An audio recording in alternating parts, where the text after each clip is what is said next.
সম্ভাব্য বানৰ বাবে ইতিমধ্যে সাজু হৈছে কাজিৰঙা ৰাষ্ট্ৰীয় উদ্যান কৰ্তৃপক্ষ। ইতিমধ্যে সাজু কৰা হৈছে ৭ নাও, মেচিন নাও লগতে যিসমূহ প্ৰয়োজনীয় ব্যৱস্থা, সেই ব্যৱস্থা ইতিমধ্যে সম্পূৰ্ণৰূপে সাজু কৰা হৈছে। আৰু এই মুহূৰ্তত আমাৰ সৈতে কাজিৰঙা ৰাষ্ট্ৰীয় উদ্যানৰ সঞ্চালকগৰাকী আছে। মই প্ৰথমতে আপোনাৰ ওচৰলৈ আহিছোঁ। ইতিমধ্যে সমাপ্তিৰ দিশে কাজিৰঙা পৰ্যটন ২০২৪-২৫, তাৰ পাছতে পৰ্যটন বৰ্ষ সমাপ্তিৰ পিছতে আপোনালোক বানপানীৰ বাবে প্ৰস্তুতি চলাইছে, কিমান আগবাঢ়িছে? Yes, আমাৰ এতিয়া অলৰেডি ফ্লাড প্ৰিপাৰেশ্যন আৰম্ভ হৈ গৈছে।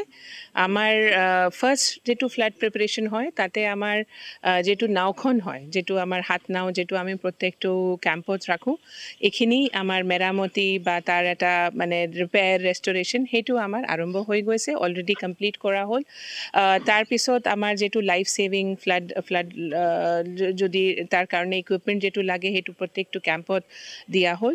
আৰু তাৰ বাহিৰত আমাৰ যিটো বেৰিকেডছ, যিটো আমাৰ ৰাস্তাৰ হেৰি হয়, এইখিনিও আমি এতিয়া ৰেডি কৰিছোঁ।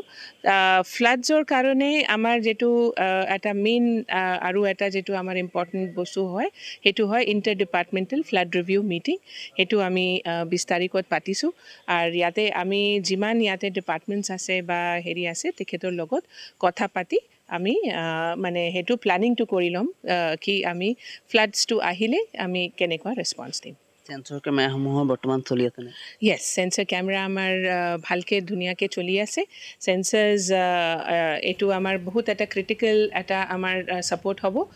কেলে আমাৰ যেতিয়া জন্তুৱে মানে মুভ কৰিব সেইটো আমাক জনাই আমি ট্ৰাফিকটো ৰেগুলেট কৰিম।